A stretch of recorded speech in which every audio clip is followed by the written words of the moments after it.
And Marjan Kamali, born in Turkey to Iranian parents, spent her childhood in Kenya, Germany, Turkey, Iran, and the United States.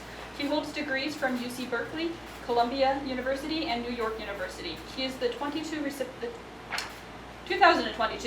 of the National Endowment of the Arts Creative Writing Award. She is the author of The Lion Women of Tehran, The Stationery Shop, and Together Tea.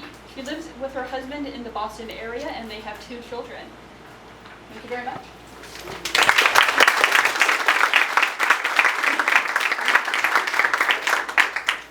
So again, thank you everybody for coming out tonight. I'm so thrilled and so excited to be here talking about this amazing book with the author, Marjan Kamali. So first of all, congratulations on the release of the book. Thank you. So it's so elegant and atmospheric, and just this incredible way of talking about friendship and a broken friendship and the impact of that tracked across, this seismic change in life for these fierce women in Iran from the 1950s through the 1980s. And one of the things that you do so magically is really kind of set the tone and the atmosphere for what it feels like to do that. So I thought, to start with, do you want to just read a little bit, like pick a part of the book that you think kind of captures that and share it with us through your words, and we'll go from there? I would love to do that, and I just want to thank you all for coming out tonight. It is such a joy to be here. It's my first time in Kansas, and I love it. I'm tempted to move here. So I will read for you from the middle of the book, just so you get a sense of the flavor of the story. And I'll just set it up by saying, as you may know, this is a friendship story, and in this scene that I'm about to read for you, our 2 friends are 20 years old. They are university students. And that's just about all you need to know. So, chapter 19, March 1963. The moon hung like a carcanet in the purple sky, and the air smelled of wood smoke and roasted nuts. Parents, siblings, aunts, uncles, cousins, and neighbors all gathered in the streets. Some of us ate sweet beets we bought from the beet seller's cart. Others tossed sugared almonds into their mouths. On the last Tuesday night before the spring equinox brought in the Persian New Year, we lit bonfires. It was tradition to run toward the flames and jump over them to release bad energy and bring in goodness and vitality for the new year. Now this avenue, this part of the night, belonged to us. Students from Tehran University, Polytechnic University, and Bazargani University stood around in groups. Most of us girls wore trousers. I hopped in place trying to stay warm in my navy pea coat, scarf, and deep crimson leather gloves. Next to me, Merdad, that's her fiancé, panted, bent over with his hands on his knees. Making the leap is really not that hard, Ellie, he said in between gulps of breath. Anticipating it is scarier than when you're actually doing it. I had jumped over a few smaller bonfires that night, but was intimidated by the tall flames of the largest one. Only a few brave girls dared try the mother of bonfires, and the ones who did were athletes who had mastery over their limbs, confidence in their physical prowess, and a need for adrenaline. It looks impossible, I said. Merdad straightened and touched my cheek. I wouldn't lie to you. You'll be fine. Go line up. I'll be cheering you on. If he thought I could do it, then maybe I could. He wouldn't put me in danger, would he? He gave my hand a reassuring squeeze and let go. I walked to the group waiting their turn to jump over the largest fire and lined up behind a girl I recognized from high school. She nodded hello, and I smiled nervously. In the chilly night air, I rubbed my gloved hands together. Smoke caught in my throat and filled my lungs. I both craved the warmth of the fire and dreaded it. What if my shoe grazed the tip of a flame and my entire body lit ablaze? And why wasn't Homa here? Why did she care more about her Marxist meetings than about our own Persian traditions? The sound of laughter, youthful merriment from the belief that the world is set up for your amusement, your pleasure, your plans, carried into a new year on a wind so dry it almost crackled. I was suddenly barreled into and practically knocked over. Have you tried it already, Ellie? She wore black pants and her usual no-frill black coat. Her hair circled her face in a wild, curly mane. Her voice was excited and filled with joy. I hugged her. She smelled like hookah smoke. What happened? Your communist meeting got too boring? The meeting was fine. Homa nudged her hip against mine. But I didn't want to miss out on this with you. She wore no gloves. I thought she should have put her hair up. I worried it would catch on fire when she jumped. Meghdad says thinking about how difficult it could be is worse than actually doing it. Homa grabbed my gloved hand in her bare one. We'll both do it. You want to go first? No, we'll jump together. There's no way. We'll collide. It'll block our momentum. We had moved up in line as we spoke, and suddenly we were next. Homa tightened her hold on my hand and took off. I had no choice but to run with her. Together we rushed toward the flames until the wind changed from chilly to scorching and heat spread across my face. It felt like we would dive into the blaze and run right through the fire. Out of habit, out of tradition, out of the memory in my genes from my ancestors, I shouted at the top of my lungs the traditional chant of Surhiya to az man, Zardiya man az to, asking the flames to give me their energy and vibrancy and to take away my weariness and dullness. My voice was not alone. Homa's was in sync with mine. We were almost up against the fire now. We had to rush into it headlong or jump. We jumped. Time slowed down. My body buzzed itself calm. The blood running through me was charged. Floating, suspended in the air, all the rest of it blacked out. It was just us up there, flying, flames practically licking at our shoes, the air hazy and dreamy, smoke swirling into our hair, flecks of fire landing on our ankles softly as fireflies.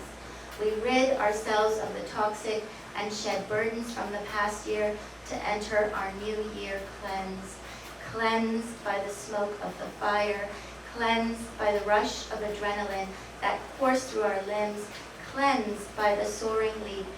Hovering above everything like that, the world felt completely ours.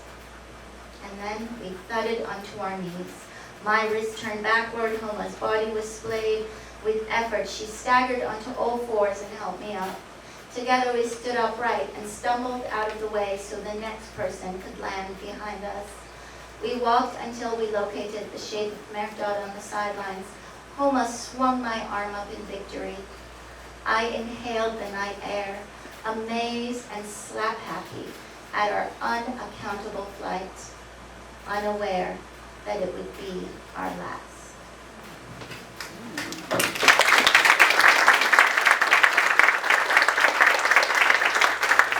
So that's just, so for those of you that haven't read the book yet, and I will be very sensitive about not giving any kind of details away that would ruin the story for you, but there are pieces of it. This is pretty typical of the writing in the book throughout, where like you are like pulling in like this multi-sensory experience of what that life was like, what that experience was like. So as I said, I'll be sensitive about spoilers. There's certain pieces that I want to talk about that I'll stick to the ones that are rooted in historical fact. That should be of no surprise. You can go look it up, and we'll talk about those pieces. But we'll be careful. But this brings me to,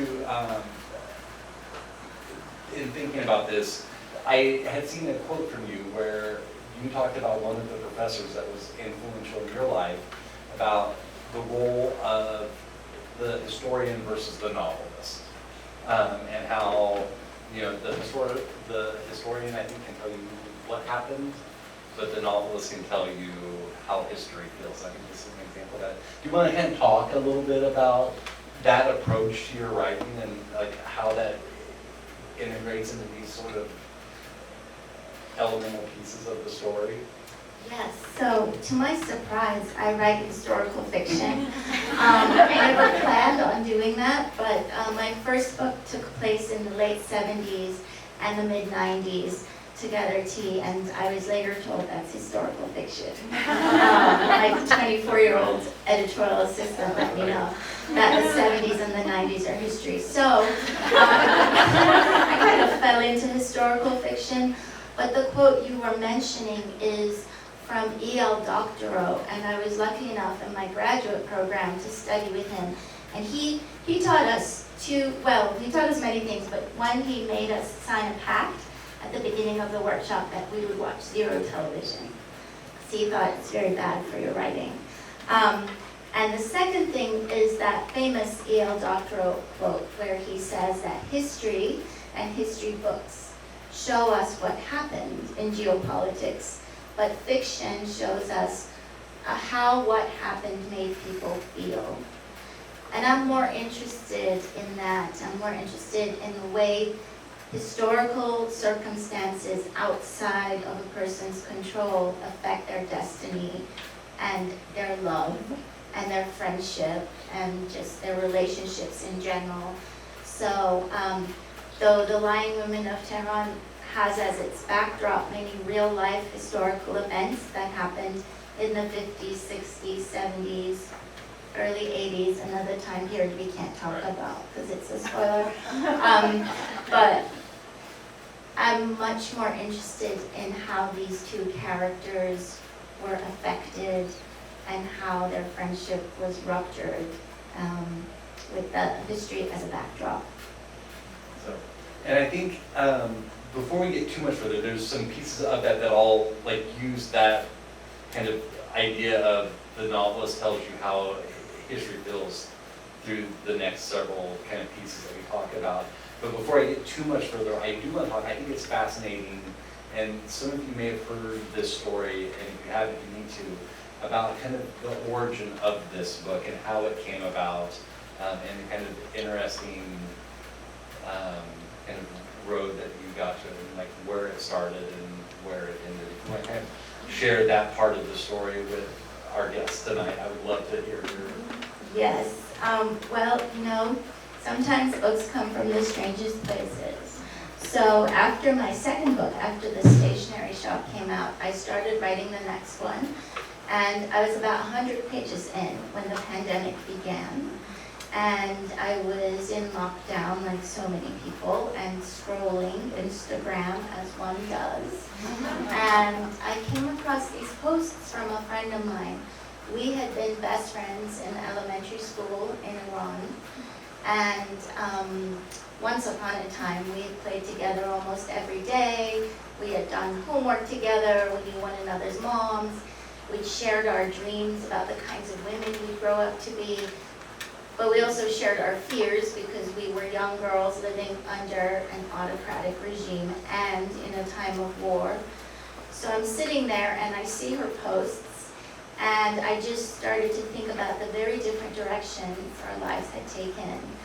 Because here I was now an author telling stories in America, and she was working for a human rights organization in Iran. And I started to think about how these friendships we make when we're young really shape us, and the influence on our lives lasts, even if the friendship itself doesn't. And I think friendship breakups are just as heart-wrenching as romantic ones, but we don't have any like songs or cards for that. Perfect. So I knew I had to write the story of a broken friendship, and then I chucked 100+ pages I had started to write, and I started to write The Lion Women of Tehran. And then, so a piece that I think is fascinating that I would like everybody to keep in mind as you read this or think about what you read. My understanding is that Ellie was in these first 100 pages, correct? Oh, yes, you do your research. So Ellie is one of the main characters But Ellie was in the first 100 pages, is this correct? This is correct, and I don't know how you knew that, because you haven't read those, but I'm super impressed. Yes, Ellie was. So Ellie is one of the two friends in the Lion Women of Tehran. And in that other book that I was writing, the one I put aside, it was about 4 moms in suburbia who are competing because their firstborns are applying to college, and they sometimes go to a cafe owned by a Miss Ellie. And Ellie was just this minor elderly woman in the story, but when I switched over to writing the Lion Women of Tehran, that woman in the cafe became the main character, and her story became the main story. So I always find it interesting, because you're not the first author that I've talked to that talks about how sometimes when you're writing characters, you have an idea of where that character is going, but sometimes they take a life of their own. Yes. And I think this is one of the most fascinating examples of that. So let's talk a little bit about this, the title itself, and specifically, like, because it is so intriguing, like just the name, the Lion Women, what that means in Iranian culture and to you, and then how that's kind of carried out throughout the story, and about the Lion Women in your life, maybe. We'll talk a little bit about. Yes. So Lion Women, it's a phrase in Persian. It literally translates, it's Shir Zan, literally translates to Lion Women. And it's a phrase I heard growing up a lot because it's used to connote strong women, fierce women, women who take no nonsense, unstoppable women. And these were the women in my family, still are. And I grew up, with this phrase bandied about, with this notion of Lion Women. And it was very empowering because it made me think as a child, I'm going to grow up to be a Lion Woman, but just like my mom. And to answer a question about the Lion Women in my life, it's strange to me because sometimes when we speak about Middle Eastern women or Iranian women in specific, right, we think of them as submissive or oppressed. And no one's met the women in my life. I'm still waiting for a submissive member of my extended family. My mom is a Lion Woman. She's always been very vocal, very opinionated, very strong. My grandmother, just all these women in my family. And I think the reason, that cafe owner in that original manuscript stood out to me is because my mom's generation in Iran, they were Lion Women because they were also the first generation of women in Iran who had a huge expansion of their rights. And they got to do things that no previous generation was allowed to do. And then it was heartbreaking when those rights were taken away. So for somebody like my mom, her generation is living with the fact that they had more rights than their daughters and granddaughters. So, and this is one of the pieces that I love about fiction in general, and this book in particular too, is that when it causes you as a reader to say, I need to learn more about this, and to be able to go on that journey with these characters, to see, this period of time from 1953 to the early 1980s, and to just ponder what it was like to be a citizen of Iran then, but in particular to be a woman. And that, I think this is the thing that you do exceptionally well, is this very nuanced kind of view of Iran. And that's, like I love the idea of, these pictures you see of women in that era in like mini skirts and beehives, and just understanding how different life was and could have been. Can you talk about like some of these other components of that? I think that maybe some people weren't aware of, like things like, the first piece that comes to mind is like a class system that was so central to the early stages of the story with, like the differences in wealth and power and like how those things were really impactful in the 50s and 60s and how that relates to the relationship between the two characters of Homa and Ellie.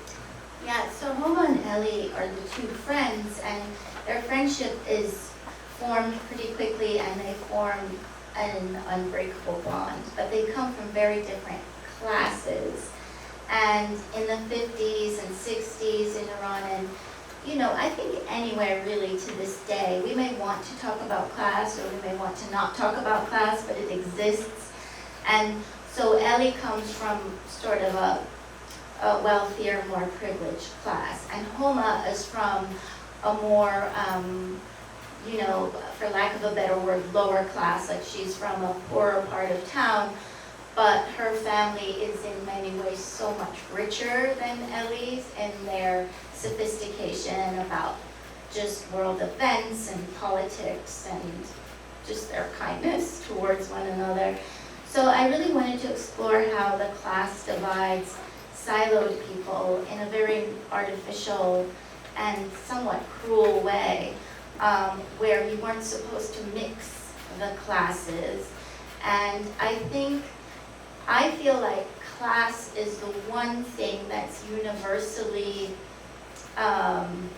almost deeply divisive amongst people, and I feel that it's so much more powerful than even racial divides, ethnic divides, religious divides. Class, we don't talk about class enough.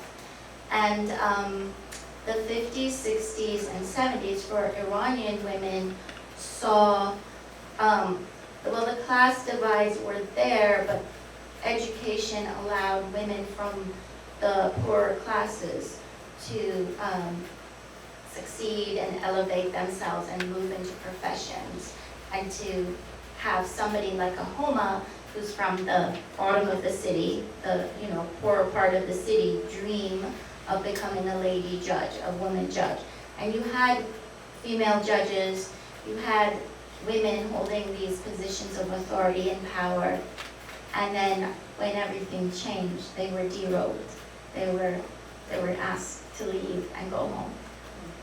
So, and I think one of the other components that I found fascinating, and especially during this period, when the Shah was in power, and these young women in the story were getting older, when they become late teenagers or early 20s, was this circle of friends.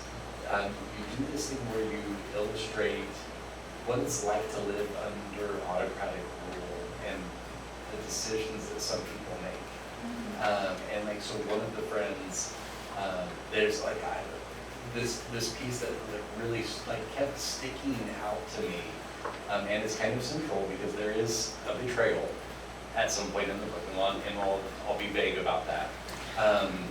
But the betrayal centers around this other friend and this weird relationship that she has with this inappropriately older man. So this friend, is it Susan? Yes. And the colonel. So that some decisions that people make while living in autocratic rule are compromises, and that you justify. So that kind of insight. Yeah, and that's the beauty of writing, because it's easy to judge people. So even for me as just the author, it was easy to judge Susan at first, because it's easy to sit back and say, how could you do this? How could you be so morally shallow as to allow this to occur? And then when you take the time to write a character, and you, as an author, you get to see their backstory, and you get to understand their own history, you create in yourself more empathy for them. It doesn't justify the things they do, but it helps me as a writer understand, okay, so this is why a woman like that would make the choices that she does. And the fact that I, as the author, get to realize that and dig deep, hopefully means that you, the reader, will also see that.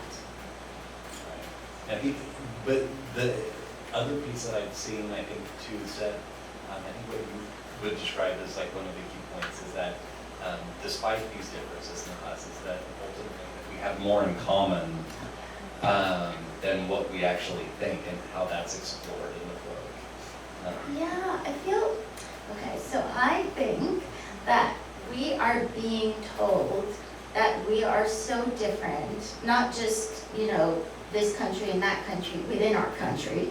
We're being constantly fed this narrative of division. And I just don't think it's accurate. I really don't. And in the book, I try to show, even within one country, let's say you have, for lack of better terms, the rich and the poor, you have the privileged and the less privileged, you have the monarchists versus the communists, what have you. So many polarizations, but we have way more in common. And I guess maybe with social media, the differences get amplified ever more. But Ellie and Homa, what I'm most proud of is that they get to just break all those false walls. That's not a spoiler, is it? No. No. So, and another piece that really stood out to me as I was reading this, and early on and throughout, was one of these commonalities, and just like in your writing is so pervasive.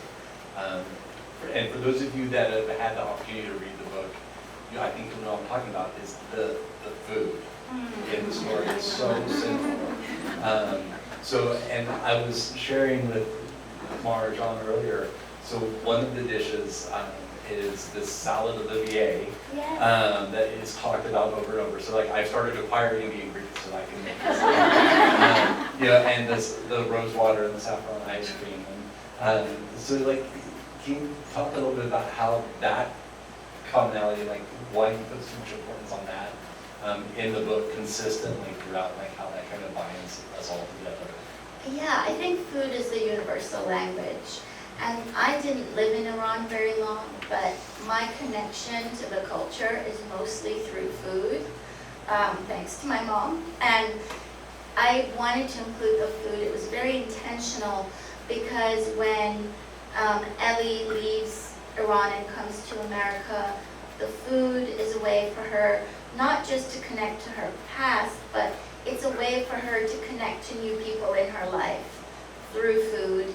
And it's even, you know, her English is fine, but it's a better way to communicate in those early years. And Homa and Ellie, they bond as children through cooking together. That's really one thing that binds them very quickly. I love that you're collecting the ingredients for salad and I want you to make it. And you know, so many of the places in the book are real. So Ellie and Homa, when they're in high school, their favorite sandwich shop is called Cafe Andre, and that's where they get the salad Olivier sandwiches, which they love. And that's a real cafe that was near my mom's high school. Of course, being lazy, I made the high school they go to my mom's high school, so I can get all the details from my mom. Yes, and it's originally actually a Russian dish that came to Iran through the ex-Soviet Union. Yeah. So, and even more so to that point, I think the Russians stole it from the French. And so just how we travel on